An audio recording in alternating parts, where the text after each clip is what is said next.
आज विजयादशमी की सबको बहुत बहुत बहुत मुबारक हो, मुबारक हो, मुबारक हो। विजयादशमी कहो या दशहरा करो, भारतवासियों के लिए दशहरा के दिन को बहुत शुभ दिन माना जाता है।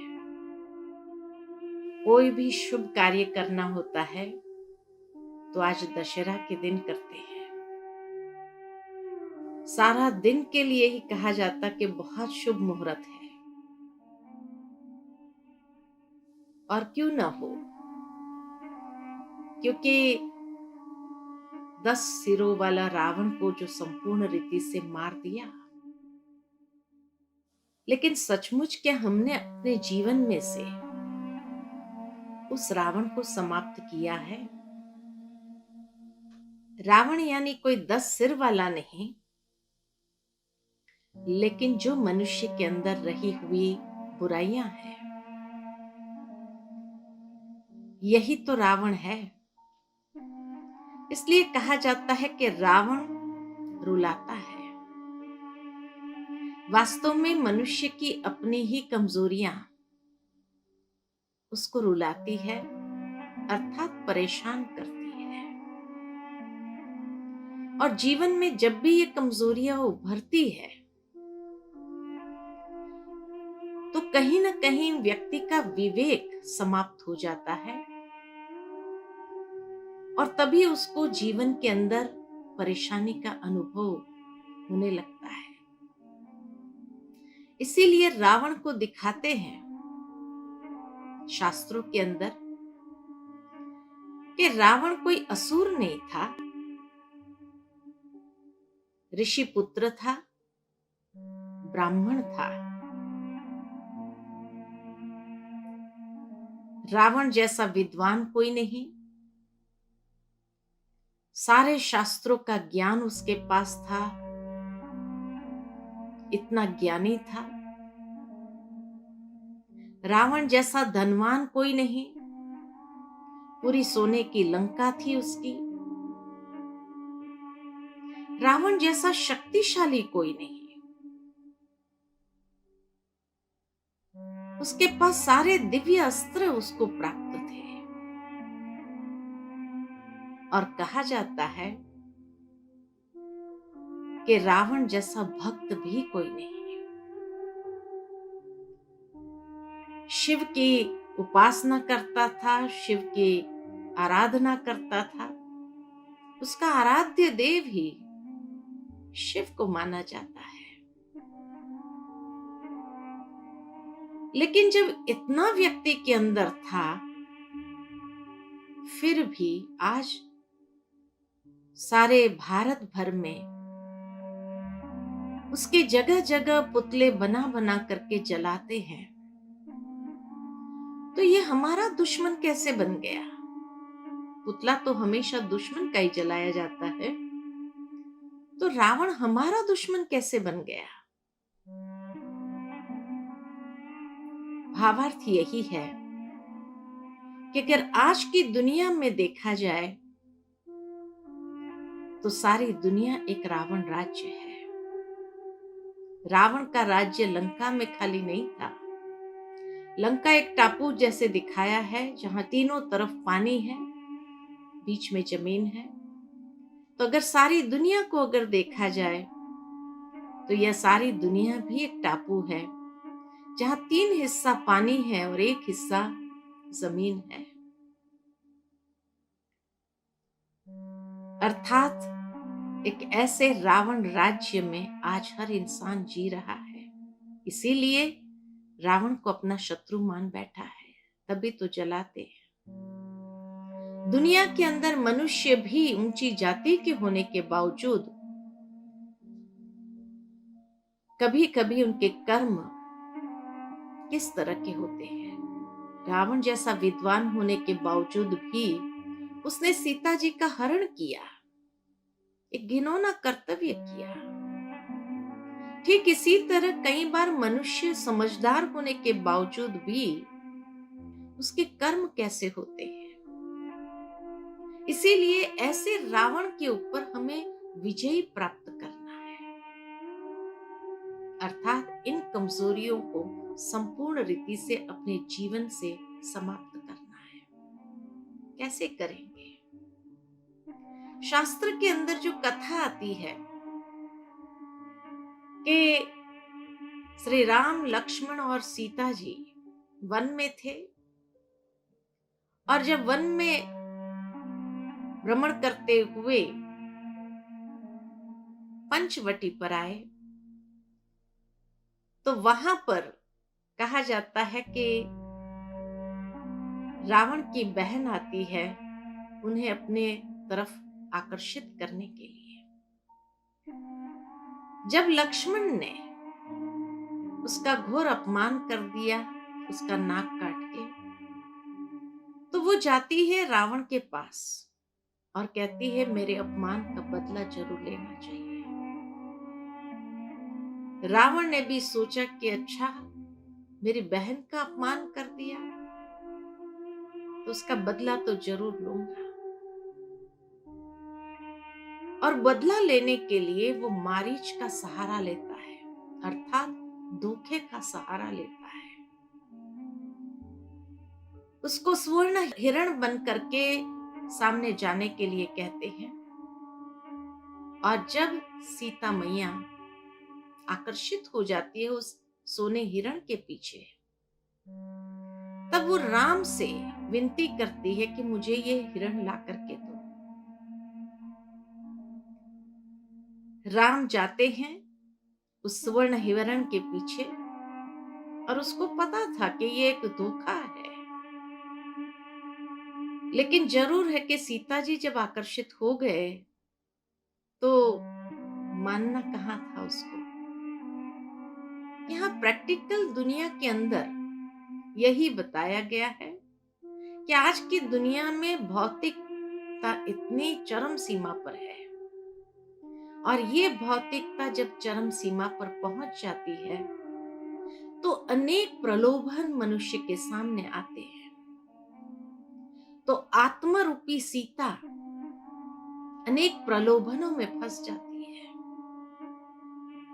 और तब कहीं न कहीं वो परमात्मा राम से ही विनती करती है कि मेरी ये इच्छा पूरी करो। अर्थात जब हम कोई न कोई प्रलोभन के पीछे आकर्षित हो जाते हैं, वो प्रलोभन एक प्रकार का धोखा होता है, माया होती है, और उस माया को प्राप्त करने के लिए हम परमात्मा राम से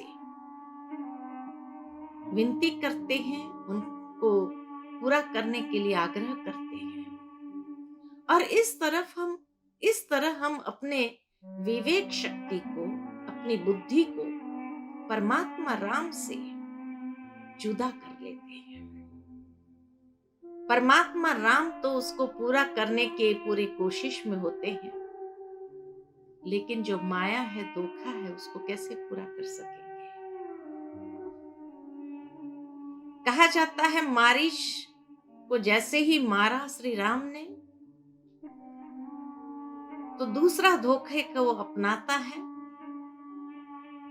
कि वो लक्ष्मण को पुकारता है, लक्ष्मण। जो आत्मरूपी सीता का मन का लक्ष्य है वो विचलित हो गया, और विचलित होने के कारण सीता लक्ष्मण को भी पीछे जाने के लिए कहती है। मनुष्य का मन ही तो विचलित हो जाता है, भटक जाता है।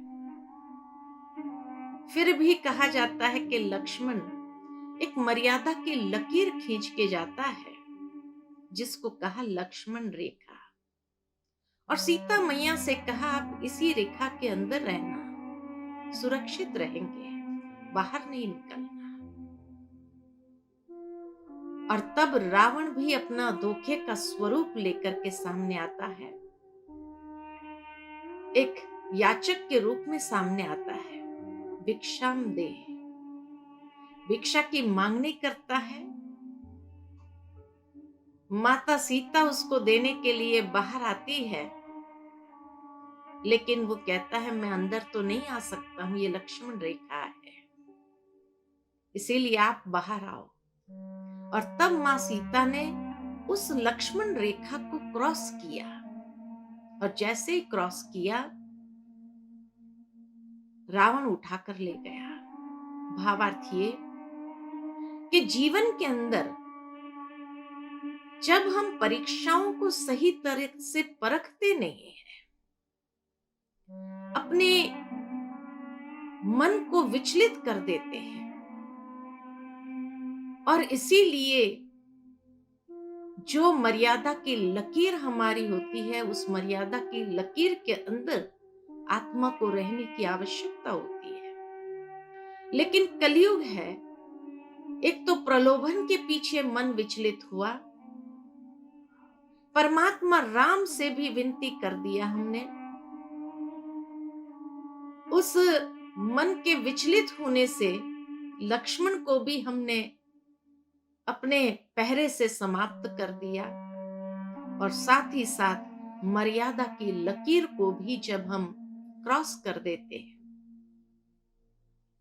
दुनिया में कहा जाता किसी को मदद करना चाहिए, जरूर करना चाहिए, परंतु मर्यादा की लकीर में रह करके किसी को मदद करें।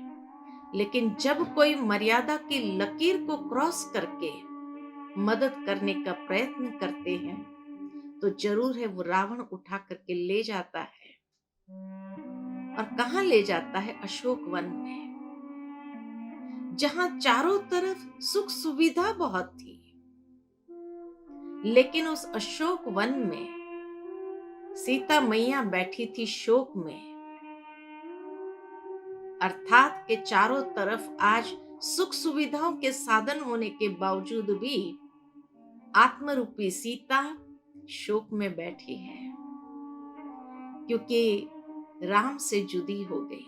अर्थात परमात्मा राम से जुदाई का अनुभव करते हैं। इसीलिए रामायण के अंदर बहुत सुंदर वर्तमान समय के साथ इसकी भेंट की जाए तो सचमुच हर आत्मा रूपी सीता भौतिक सुख सुविधाओं के बीच में होते हुए भी परेशानियों का अनुभव कर रही है, दुख का अनुभव कर रही है, आत्मा अंदर से तड़प रही है। तब कहा जाता है कि परमात्मा राम आते हैं और आकर के उस रावण को सीता जी को वापस लौटाने के लिए हनुमान जी को भेजा, अंगद को भेजा, लेकिन उसके बावजूद भी जब उसने नहीं लौटाया, तब आक्रमण होता है और उस रावण का खात्मा होता है।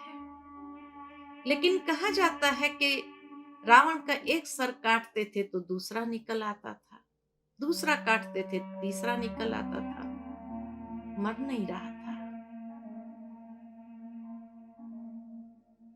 फिर जब उसको बताया गया कि नाभि में मारो, नाभि अर्थात के जहां से आत्मा की सारी नाड़ियां शरीर के साथ जुड़ी हुई होती है। भावार्थ है कि आत्मा की जो नाड़ी है वो है उसकी विचार शक्ति, संकल्प शक्ति, और जब उस संकल्प शक्ति से उसको समाप्त किया जाए, उस नाड़ी पे उसको तीर मारा जाए, तब जाकर के सारे अशुद्ध संकल्प जब समाप्त हुए तो अंदर में परिवर्तन आता है। अर्थात संपूर्ण रावण का खात्मा हुआ और हम अपने जीवन के अंदर उस बुराई के ऊपर जब अच्छाई के आधार से जीत प्राप्त कर लेते हैं। क्योंकि वैसे अगर बुराई को मारा जाए तो दूसरी बुराई उभर आती है, एक बुराई को समाप्त की तो दूसरी खड़ी हो जाएगी। लेकिन अगर उसका रिप्लेसमेंट अच्छाइयों से किया जाए तभी तो वो संपूर्ण रीति से समाप्त होगा। और उसके लिए दृढ़ संकल्प करना बहुत आवश्यक है, क्योंकि दृढ़ता से ही उस बुराई के ऊपर संपूर्ण विजयी हो सकते हैं। तो इस तरह से हम भी अपने जीवन के अंदर दृढ़ संकल्प के आधार से परिवर्तन ले आए, उस रावण के ऊपर जीत प्राप्त कर ले, कमजोरियों के ऊपर जीत प्राप्त कर ले और सदा आत्मिक ज्योत को इस कलियुगी रात्रि के अंदर जागृत रखे, ऐसा जागरण करें और विजयदशमी को सही अर्थ में मनाए। तब श्री राम की जय जयकार चारों ओर हो सकती है, अर्थात आत्म राम की भी जय जयकार चारों ओर हो सकती है परमात्मा राम के साथ।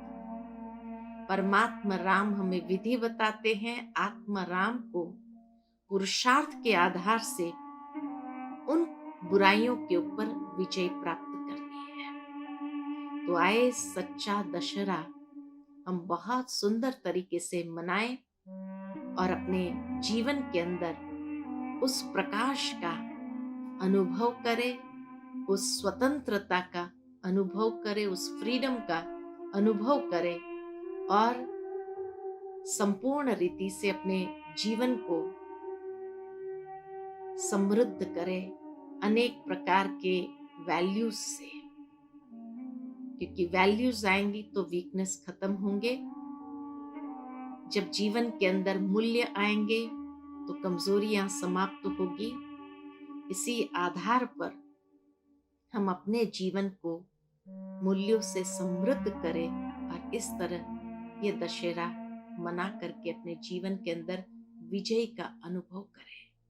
तब कहा विजयादशमी। पुनः सबको बहुत बहुत विजयादशमी की मुबारक हो, मुबारक हो, मुबारक हो। ओम शांति।